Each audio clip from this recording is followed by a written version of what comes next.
Hi Earth Angels! Kamusta? Welcome back to Pinay Angel Tarot. This reading is a love message for no specific sign. This is for anyone, general love reading. Kaya maaaring mag-resonate o hindi. Pero pag nag-resonate, comment nyo para alam ko. Kamusta kayo guys? Comment present para alam kong nanonood kayo. Tingnan natin ang energies connected sa'yo sa love life mo. Okay.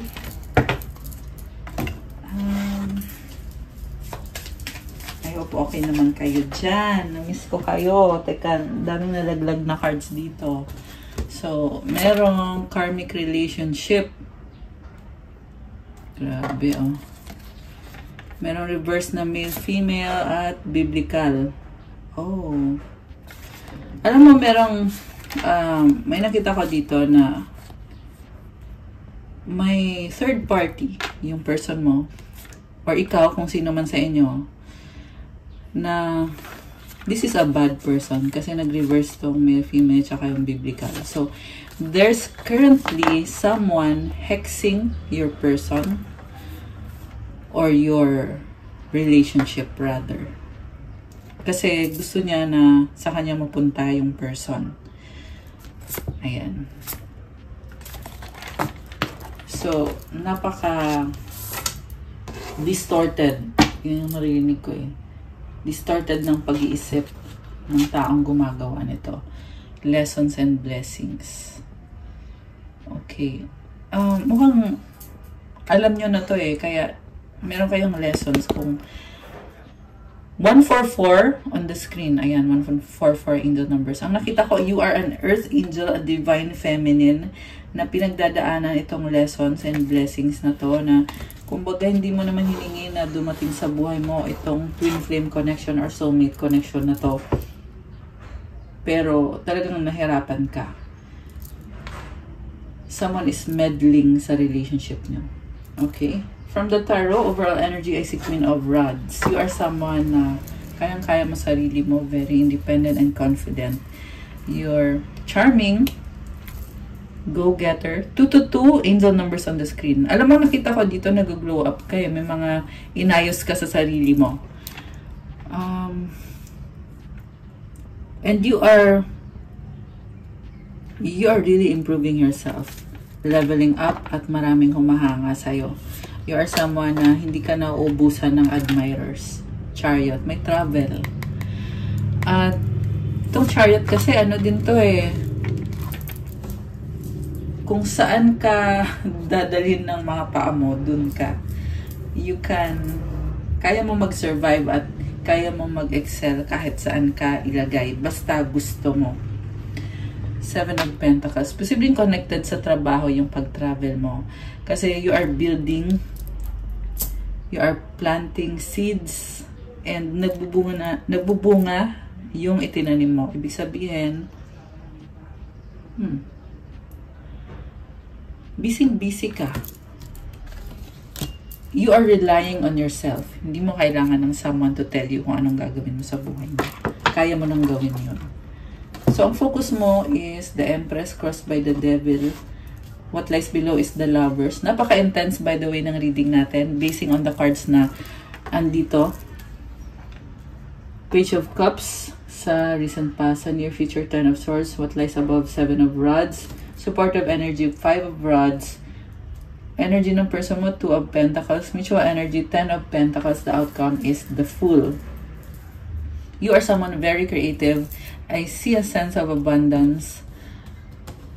What crosses you is this bad energy or restriction. Parang nililimit yung potential mo. Okay? Nitong bad energy na to. Pwede tong tao, pwede tong sitwasyon. Pwede din tong sitwasyon ng person mo na kung saan may pagmamahal ka sa kanya. And you are ready to have a relationship na fulfilling. Okay? Si Empress kasi to divine feminine. Ready ka sa isang fulfilling na relationship. Pero yung person mo is bound by a third party or a karmic connection. And yung karmic connection na yon, nagkukos ng pagiging stagnant ng person mo. Dahil stagnant yung person mo, syempre, naapektuhan ka rin. Mukhang yung person mo ay merong ka-deal na tao na ang nakita ko dito is ayaw niyang madamay ka. Kasi bilang ikaw yung empress, may pagmamahal yung person mo sa'yo.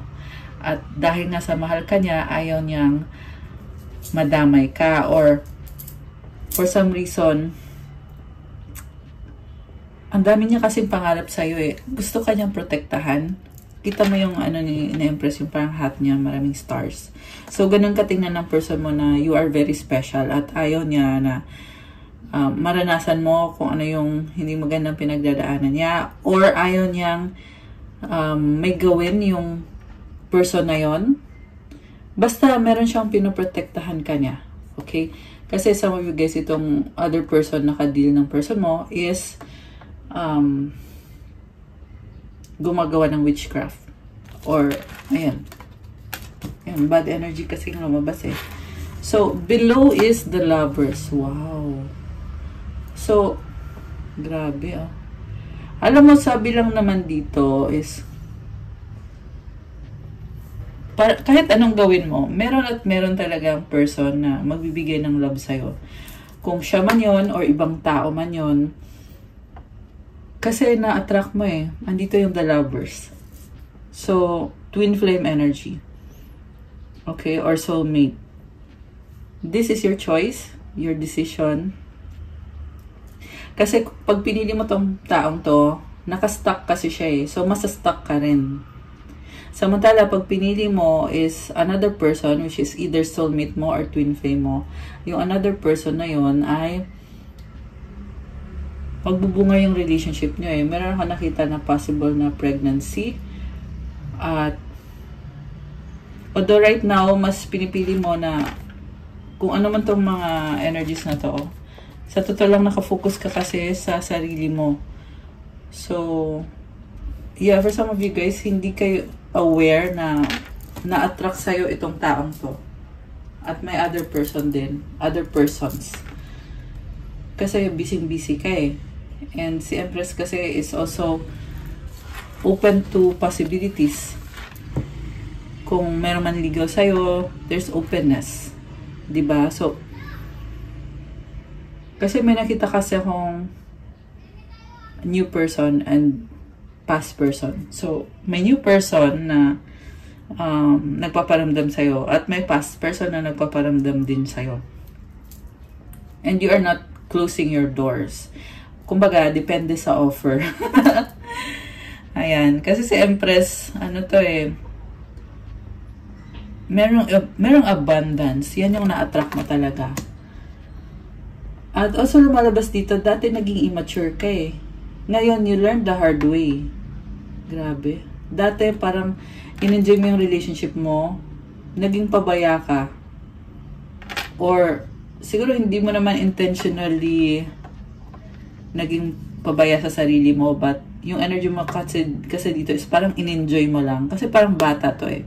So, in-enjoy mo yung relationships, hindi mo napansin yung red flags. At dahil hindi mo napansin yung red flags, kaya ka naloko.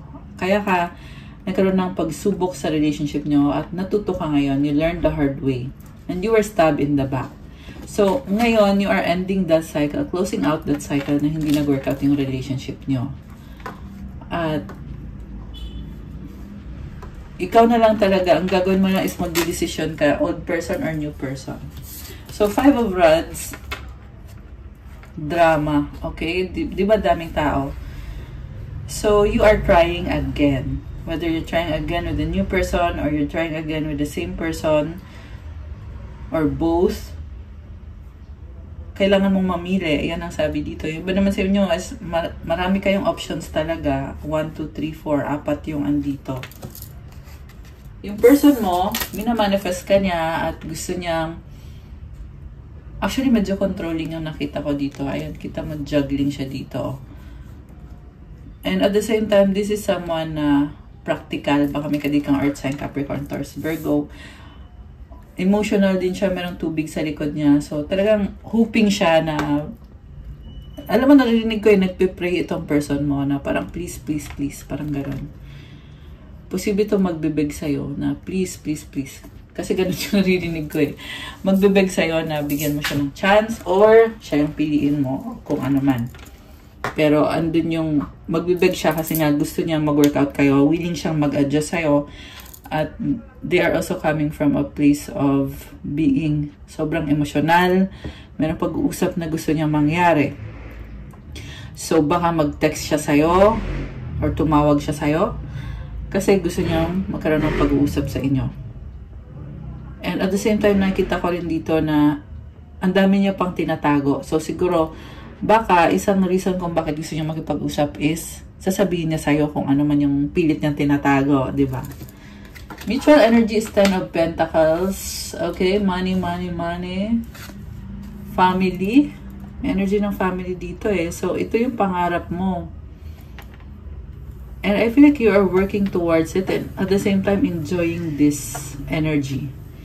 Na kahit hindi mo pa hawak, but ito yung manifestation mo na you're setting this out to the universe na ito yung gusto mo magkaroon. Yung iba sa inyo naman, syempre, meron na talaga yung iba. Okay, take it out resonates, guys. And yung iba naman, merong bahay dito, mansion or a place where you are very comfortable, very happy. Okay. Outcome is the Fool. Wow. Taking a risk. So, ikaw, ang nakita ko sa'yo is, sabi ko kanina, there is openness. Samantala yung person mo naman, ay ito yung kasi ng person na, alam mo yung nawala na, tapos biglang babalik, susulpot. Ganon yung energy ng person mo. So, mag-clarify tayo, guys. Ano ba ang gusto mangyari nitong taong to sa connection nyo? Okay, by the way, nakita ko dito mahal ka niya at sobra siyang na-obsess sa'yo ngayon. Sobra siyang nasasaktan. Kasi alam niya yung mga ginawa niya sa'yo. Siyempre, alam niya yun. Niloko ka nitong taong to. Okay, yan ang sabi dito. So, kung hindi to nag-resonate sa'yo, then hindi para sa'yo yung reading. Pero this is the reading na kung saan yung masculine dito ay pinagpalit ka sa another person na nagkaroon sila ng anak at tinalikuran ka nitong taong to. Ngayon, na-obsess sa'yo itong taong to. Physically, hindi ka maalis sa isip niya. I mean, yeah, obsessed sa'yo physically and hindi ka maalis sa isip niya. Also, gusto niya mag-try ulit sa'yo. Gusto niya ikaw kausapin. Yung iba naman hinihintay niya na kausapin mo siya kasi parang umaasa siya na ikaw yung lalapit sa kanya. Umaasa siya na ikaw yung lalapit sa kanya tapos kukontrolin ka niya pag ikaw yung lumapit sa kanya. Kasi ganun yung ugali nitong taong to eh. May nakita ko dito na person na may pamilya na. So kung ganun na guys yung case, kalimutan nyo na yung tao. Okay? Advice lang. Pero kung wala naman, kasi nga basta niya wala naman eh. Merong anak. Pero hindi pa sila ikanasal nung karmic connection or kumbaga, this is the kind of person na nung nakilala ka niya, nag-experiment siya. Sino ba yung magugustuhan ko? Yung itong karmic connection or itong divine feminine. So, nagtatry siya sa'yo, nagtatry siya doon. So, pinaglaruan ka nga. Ganun nga yung ginawa. Na ikaw naman, na akala mo serious kayo, nagmamahalan kayo. Yun pala, maling akala. Yun pala, yun na nga, naglalaro lang siya. Kasi, ito, tingnan mo to, may anak eh. So, andito siya, tapos, the next day, so, ganun yung gawain nitong taong to. So, inatuka niya, and, nakita ko kasi alam nung third party, or alam yung other person, alam yung tungkol sa'yo. Ikaw yung hindi nakakaalam. Or at least, yung alam mo dito is single siya. Hindi mo alam na sila pa rin. So, ikaw yung lumabas na third party. Okay. Death. Oh, wow. Grabe. So, baka ikaw ay Scorpio.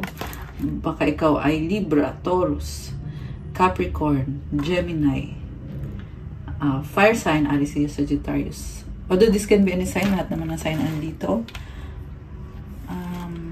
Cancer, malakas din yung Cancer dito. So, alam mo, nakita ko ngayon, you're done. And you are better, way better. So, dapat ipagpasalamat yung nangyari sa inyo na naghiwalay kayo, niloko ka niya. Ipagpasalamat mo na niloko ka niya. Kasi dahil doon, you claimed your power back. Ibig sabihin, all this time, nung kayo pa nitong taong to, inuubos niya yung kagandahan mo, yung lakas mo. Nakikita kita, nag-glow ka eh. Pero ginamit nung taong yan, yung lahat ng meron ka, yung ganda mo, yung talino mo, yung kaperahan mo, ginamit niya. Ngayon, nagtapos na yung sa inyo, dapat magpasalamat ka. Kasi ito, death. Totally nagtapos at you claimed your power back. Kaya Empress yung focus mo dito, yung main card mo dito. And at the same time, puro ka enjoyment ngayon sa life mo. I also see someone workaholic. Sobrang workaholic. 9 of Swords. May something hanging dito. Okay. Clarify natin na.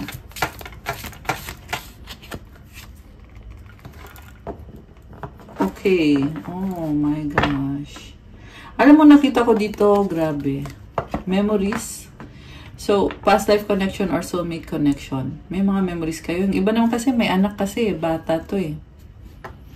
Yung iba naman sa inyo guys, you are nurturing yourself or meron kang nurturing something na dyan ka nakafocus. Maganda yung vibe mo, pero sobrang busy. Actually, you're enjoying your life. King of Rods and the Tower. Judgment. Big transformation. 5 of Cups. So, nagkaroon ka ng opportunity na ayusin yung sarili mo dahil sa masakit na nangyari sa'yo. Kasi kung hindi ka nasaktan, hindi mo naman aayusin yung sarili mo eh. Kaya ko sinabi na dapat magpasalamat ka na nangyari to lahat. Kasi, nung hindi pa to nangyari lahat, ganito yung energy mo. Oh, hanging ka eh. Ayan. Teka. I want to see. Okay. 6 of Swords. Wow! Travel. Yung iba sa inyo ay magpapakalayo-layo na. So, ayan, tumalikod. Moving towards calmer waters. So, ang masasabi ko lang sa inyo, guys, congratulations. You are claiming your power back. You have claimed your power back. Okay. So, gusto kong tingnan pa kung ano bang meron dito sa connection na to. Spirituality and religion. So, you have very strong intuition. Scribe or writer. Love life.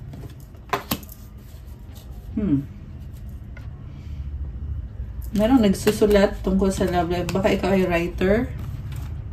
Ayan. Writer ka. Mother. Okay, may anak. Egypt. Oh, love this. So, possible connected to sa past life mo. Father, Egypt. So, itong pyramid, it also talks about solid foundation. You are someone na napaka-strong ng foundation mo. Father. Finances. So, itong father, posible ito, meron kang matatanggap na financial support. Atlantis. Grabe. Ang lalim ng emosyon. Spouse. O, yung iba sa inyo, literally, sa Atlantis mo, nakasama itong person na to in your past life. Paparating na energies. Oh, sabi sa'yo eh, past life connection mo tong taong to. So, past lives and moment. Ano mo yung kind of feeling na hindi mo ma-explain pero ramdam mo na kakaiba itong taong to, itong connection na to. Kasi nga, dati mo nang naging asawa or naging partner sa past life mo. Posible nga, nagkaanak na nga kayo eh. Sa past life, ayan o, dalawa. Ang cute. Okay. Anong gustong sabihin? Ikaw muna, ano bang gustong sabihin mo sa person mo na yan? Ano bang gustong sabihin mo sa person mo na yan? I don't react when people mention you. I know I was a distraction from your pain. Parang nare-realize mo na ang dami palang problem si masculine. I left when I saw you with someone. So ito na nga, ito yung pinaka-summary na nung nalaman mo na may other person, ikaw na yung umalis. Siyempre, hindi mo na hinintay na mag-ano pa kayo dyan. Eh, alam mo na nga, di ba, na merong other person, ba't ka pa magsistay? So, ganun yung pinaka-nangyari dito.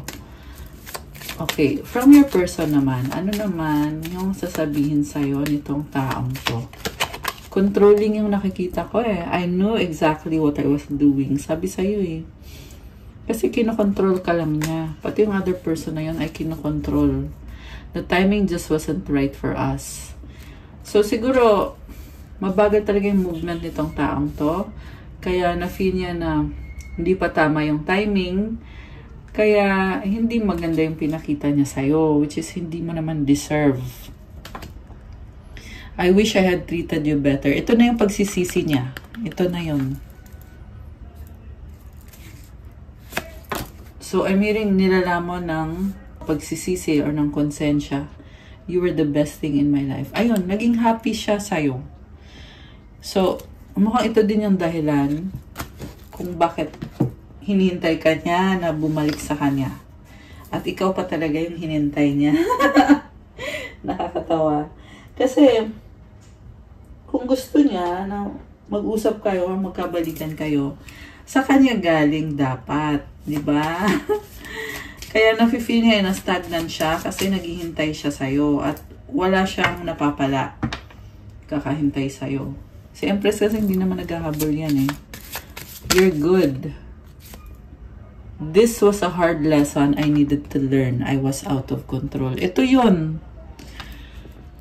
So, sinubukan mo pa nga makipag-compromise dito sa taong to. Pero, wala eh. Out of control. Kaya lesson to sa kanya. Hard lesson.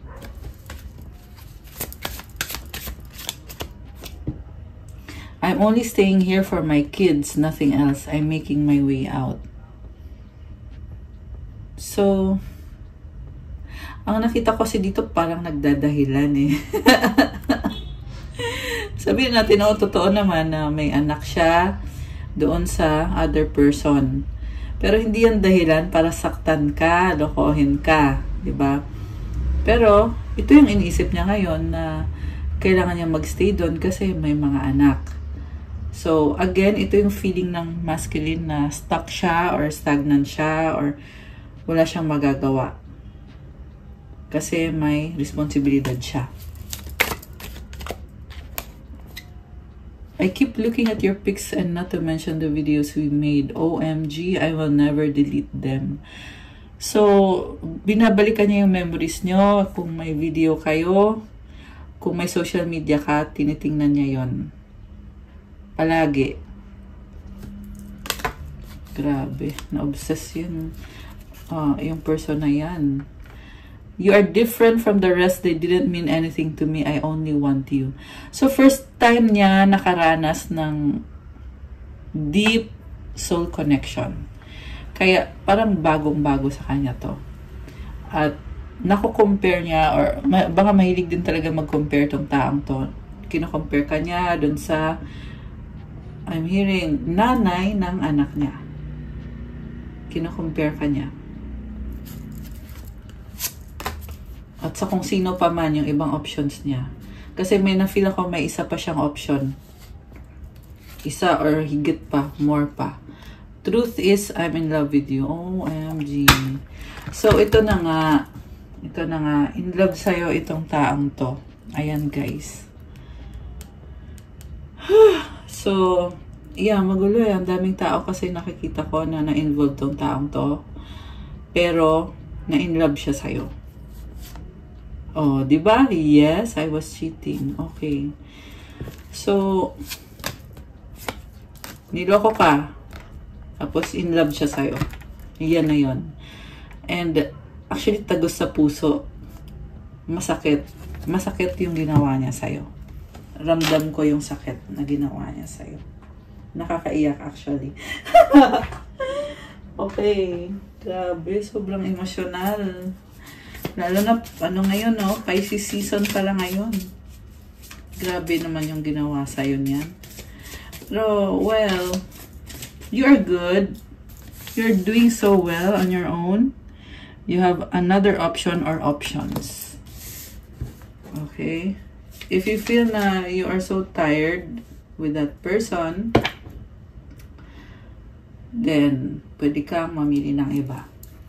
Kung gusto mo naman na bigyan ng chance, ayan ay kung merong guts pa itong taong to. Kasi in love siya sa'yo eh. Ang tanong, ano bang kaya niya ibigay naman sa'yo? Diba? Yun yung tanong. Kasi kung wala naman din ibibigay sa'yo, then sayang yung oras mo. Diba? So, you are better off with someone else. Kasi si Empress marami tong na-attract, guys. Mind you. Meron pang 12-12 on the screen. Okay, meron pang makapagbigay sa'yo ng higit pa sa kung ano lang yung binigay sa'yo nitong taong to. Jumbled thoughts. The mind can make a heaven of hell, a hell of heaven, confusion, anxiety, escape. Okay. Parang pinipressure niya yung sarili niya eh, itong taong to. Inner cosmos, embrace the light, first acknowledge the dark, trauma, seeing, go deeper. Okay. Ay, tumalon. Lack of awareness, missed chances, unseen risks, seek facts, stay open-minded, insight, opportunity. Sobrang attracted pa rin sa'yo itong taong to. Gusto kanya makita, makasama. Gusto niyang baguhin yung sitwasyon niyo. Yan yung nakakita kong energy. And also, gusto niyang magsimula ulit. At magkaroon ng opportunity ulit. Ikaw naman. Okay. You're protecting yourself. Busy ka eh. Divine juggling, master different aspects of yourself, both light and dark, progress, inner harmony. Meron kang hinihintay. You are anticipating travel or you are pursuing something na mahalaga para sa'yo. Ayan. Okay, guys. That's all for our love message for today. Thank you for watching. Please like the video, comment, subscribe, hit the notification bell. Let me know kung nagustuhan nyo or kung nag-resonate ba. And kung kailangan yung ng gabay, you can book a private reading. Message na kayo sa Viber or sa WhatsApp para mas mabilis. Nasa description box yung contact details ko. Check out my Instagram. If you want to start your crystals journey, may mga iba-ibang crystal bracelets. At marami at iba-iba yung benefits. Tingnan nyo na lang sa mga posts ko. Merong, syempre, pang-attract ng love, money, wealth, prosperity, abundance. Lahat ng mga bracelets ay may special prayers and mantras para sa'yo. At pag nagpapareading kayo, pwede akong mag-recommend kung ano yung crystal na pwede sa'yo, depende sa birthday mo. And mind you guys, sobrang ganda ng energy kasi punong-puno ng mga prayers at ng mga mantras. So, kailangan nyo to. It will give you more vitality, earth energy, tsaka syempre tutulong sa manifestation mo, sa opening ng chakras mo, at iba-iba pang mga benefits. 456 angel numbers. So, diba? Ayan. So, thank you, Earth Angels. Have a good day. God bless you all. Stay safe. See you again soon. I love you guys. Good night and God bless and stay safe. Bye!